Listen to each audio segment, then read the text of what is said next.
नमस्कार, जय जोहार, जय छत्तीसगढ़। संध्या वंदन में आप सभी का स्वागत है।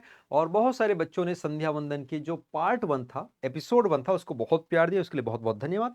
और इसी प्यार को बनाए रखिए ताकि हम ऐसे एपिसोड्स लगातार आप सभी के लिए लाते रहें। जिनको नहीं पता है संध्या वंदन क्या है, तो मैं शॉर्ट में आप सभी को बता दूं कि भाई ये हमारी डेली रात 8 बजे आने वाली एक श्रृंखला है, जिसमें आपको 10 मिनट के अंतर्गत बहुत सारे इंपॉर्टेंट प्रश्न कराए जाते हैं। बहुत सारे तो नहीं, हम 5 प्रश्न, चुनिंदा प्रश्न लेकर आते हैं, जो कहीं ना कहीं किसी न किसी एग्जाम में पूछे गए हैं। और वो प्रश्न आपके एग्जाम में भी आ सकते हैं। बड़ा सवाल ये है सर, अरे हमने तो बहुत सारे पीवाईक्यू कर लिए सर, हमको इसकी क्या आवश्यकता है? तो आपकी जानकारी के लिए बता दें भाई कि ये प्रश्न जो है ना, हूबहू भी आ सकते हैं। और इसके अंदर कुछ मैं फैक्ट्स बताने वाला हूं, वो फैक्ट से भी क्वेश्चंस आपके बन सकते हैं। क्योंकि ये ट्रेंड रहा है कि टॉपिक सेम रहते हैं और उसी से इर्द गिर्द उसी के आसपास प्रश्न पूछे जाते हैं। और आप बताइए, क्या जब आप ये प्रश्न कर लेंगे तो कमेंट जरूर करिएगा कि क्या आपके पूरे पांचों प्रश्न सही हुए, मतलब आपको क्या वो पूरे पांचों प्रश्न आते थे या नहीं। अगर आपको लगता है कि पांचों आते थे तो कमेंट में लिखिएगा 5/5, 4 आते थे तो लिखिएगा 4/5, 3 आते थे तो लिखेंगे 3/5। इसका टेंशन मत लीजिए कि किसको पता है किसको नहीं पता है, कौन मेरे को जानेगा नहीं जानेगा। डोंट वरी, आप बस कमेंट करिएगा। और हाँ, ये कमेंट जरूर करिएगा कि क्या ये सीरीज कंटिन्यू रखें या ना रखें, क्योंकि आपके कमेंट काफी वैल्यूएबल होते हैं। आइए तो पहले प्रश्न की हम चर्चा करते हैं। पहला प्रश्न जो है ये क्या कहता है, पीवाईक्यू के सारे प्रश्न हैं। प्रश्न पूछ रहा है कि गांधी जी ने किस आंदोलन के समय वेल्स के राजकुमार का बहिष्कार किया, यानी कि प्रिंस ऑफ वेल्स का जो बहिष्कार है वो किस समय किया था। वैसे तो गांधी जी ये सारे बहिष्कारों के लिए फेमस है, आप सभी को पता ही होगा। और इन सभी आंदोलनों में गांधी जी की प्रमुख भूमिका थी। खिलाफत में हालांकि इनडायरेक्ट था, लेकिन था। ठीक है, तो खिलाफत कब था भैया? 1919 का था। असहयोग 1920 का था।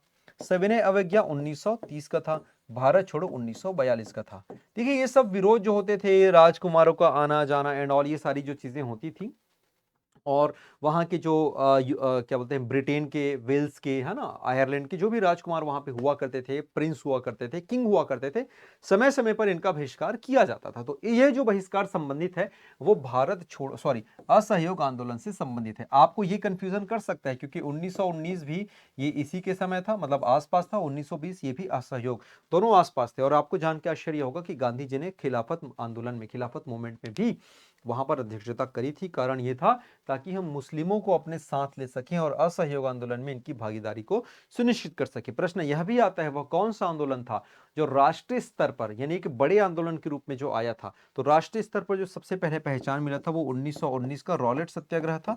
और फिर रॉलेट सत्याग्रह के बाद एक जो जन आंदोलन जो बना था वो था असहयोग आंदोलन, यानी कि नॉन कॉपरेशन, जिसमें से क्रांतिकारियों ने भी पार्टिसिपेट किया था। इवन भगत सिंह बढ़ चढ़कर इसमें हिस्सा लिए थे।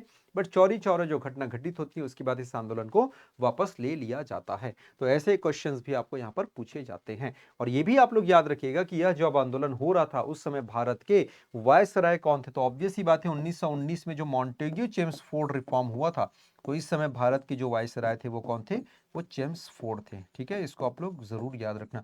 ऐसे लिंक वाले प्रश्न आपको पूछे जाते हैं, तो इस लिंकिंग को आप लोग अपने दिमाग में जरूर बिठा लीजिए। अगला प्रश्न पूछ रहा है, मौर्यकालीन प्रशासनिक व्यवस्था में प्रदेष्टा किस विभाग से संबंधित है? प्रदेष्टा की यहां पर बात करें, प्रदेष्टा कौन होता था? अब देखिए, मौर्य काल में आपको दो प्रकार के न्यायालय की चर्चा देखने को मिलेगी। दो प्रकार के न्यायालय होते हैं। एक होता है कंटक शोधन, एक को हम क्या बोलते हैं? कंटक शोधन, ठीक है ना। और एक जो न्यायालय होता है उसको हम बोलते थे धर्मस्थी। अब देख के समझ आ गया सर, न्याय है मतलब ये जस्टिस होगा, बिल्कुल सही जवाब है ना, धर्मस्थी। ठीक है ना। तो दो प्रकार के न्यायालयों की चर्चा जैसे आज भी है। एक जो कोर्ट होता है जिसको हम लोग क्या बोलते हैं? क्राइम कोर्ट बोलते हैं, जहां पे लूट, हत्या, है ना, मर्डर, ठीक है, ये सारी चीजों का लाइक निराकरण किया जाता है। और एक होता है धर्मस्थ, यानी कि सिविल कोर्ट, यानी कि इसको हम बोलते हैं दीवानी मामले। ये होता है दीवानी मामला, और ये होता है आपराधिक मामले, आपराधिक। तो अपराध से संबंधित क्राइम कैटेगरी के लिए कंटक शोधन था। और जो दीवानी मामले थे, यानी कि जमीन जायदाद संबंधित जो मामले होते थे, इसमें आपको क्या दिया जाता था? जमीन जायदाद एंड ऑल, ये सब दूसरे अन्य जो मामले होते थे, दहेज वहेज एंड ऑल, ये सारी चीजें, सॉरी दहेज बोलता हूँ, जमीन जायदाद से संबंधित जो अन्य मामले होते थे वो दीवानी में दिया जाता था, याद रखना, ठीक है ना। तो दीवानी को हम लोग बोलते थे यहाँ पे सिविल कोर्ट कहते थे। क्या बोलते थे हम इसको? मतलब आज भी हम इसको बोलते हैं सिविल कोर्ट, ठीक है। तो ये जो अधिकारी जो होते थे, याद रखिएगा, वो न्याय व्यवस्था थी। चलिए, अच्छा एक काम करते हैं, ये इसका आंसर आप लोग बताइए। अगर आपको नहीं पता तो मैं कोई दिक्कत नहीं, अगले वाले जो पार्ट है उसमें बता दूंगा, कोई इश्यू नहीं है ना। आप लोग कमेंट करके बताइएगा कि कंटक शोधन के मुखिया को प्रतिष्ठा बोलते थे या धर्मस्थई के मुखिया को प्रतिष्ठा बोलते थे। ये इंपॉर्टेंट प्रश्न है, ये आप लोग कमेंट करके बताइएगा। यदि आपको पता है, नहीं पता तो आप ये भी लिख दीजिए नहीं पता सर करके, तो फिर मैं कमेंट में इसका आंसर बता दूंगा। ओके, ये आप जरूर बताइएगा कि जस्टिस तो होता था, ये तो सही है, न्याय विभाग, लेकिन कंटक शोधन जो है उसके प्रमुख को बोलते थे या फिर धर्मस्थी के प्रमुख को बोलते थे, ये आप कमेंट करके बताइएगा। ओके, अगला प्रश्न आ रहा है, के.एम. पणिक्कर ने किसके लिए कहा है कि वे आधुनिक भारत के सर्वप्रथम कूटनीतिज्ञ थे। अरे इसको तो देखते तुमको समझ आ जाएगा भाई, क्योंकि देखो गांधी जी ने खुद इसको अपना राजनीतिक गुरु माना था। किसको? जी के गोखले को। किसको? गोपाल कृष्ण गोखले को। तो ऑब्वियस सी बात है यही हो जाएंगे, मतलब जो गांधी जी के गुरु हो सकते हैं वो ऑब्वियसली भारत के सबसे पहले कूटनीतिक, मतलब ऐसा नहीं है कि ये थे, लेकिन के.एम. पणिक्कर साहब ने जिसको माना है हम उसकी बात कर रहे हैं। मतलब इनके अकॉर्डिंग जो सबसे पहले जो कूटनीतिक गुरु थे, है ना, पॉलिटिकल जो आपके या फिर डिप्लोमेटिक जो गुरु थे, वो कौन थे? वो फर्स्ट डिप्लोमेट थे, वो थे गोपाल कृष्ण गोखले। गोपाल कृष्ण गोखले की एक जो पब्लिकेशन उसको भी याद रखना, सर्वेंट सोसाइटी ऑफ इंडिया। ये सर्वेंट्स सोसाइटी ऑफ इंडिया, तो ये इन्हीं का था, याद रखना। किसका था? गोपाल कृष्ण गोखले का। गांधी जी ने इसको अपना आध्यात्मिक गुरु माना था। अगला प्रश्न बोल रहा है कि जनगणना वर्ष 2011 के अनुसार भारत के निम्नलिखित राज्यों में से कौन से राज्य में जनसंख्या घनत्व सबसे कम रहा था। भैया एक काम करो, आप लोग ना अगली जनगणना के आते तक अपना सिलेक्शन ले लो। बोला क्यों सर? 2011 के ही तो पूछ रहे हैं, जो भी क्वेश्चन आप उठा के देखेंगे 2011 ओनली, 2011 के अकॉर्डिंग आप देखेंगे तो सबसे कम जनसंख्या घनत्व कहां का था? घनत्व की बात कर रहे हैं, अरुणाचल प्रदेश, मात्र 17 व्यक्ति। याद रखना, कितने व्यक्ति? 17%।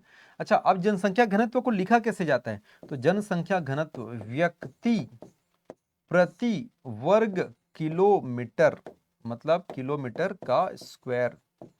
तो आप ऐसे याद रखना, कितने व्यक्ति?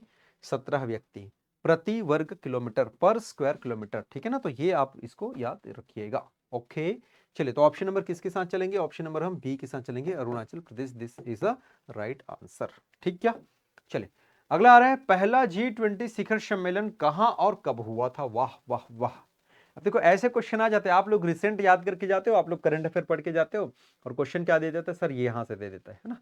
आइए देखते हैं। तो पहला, अच्छा मैं हिंट बता देता हूं, आप लोग बताइएगा कि पहला G20 शिखर सम्मेलन वहीं पर हुआ था जहां पर वर्ष 2026 में, वर्ष 2026 में होने वाला है। तो 2026 में कहां पर होने वाला है, ये अगर पता है तो आंसर आ जाएगा।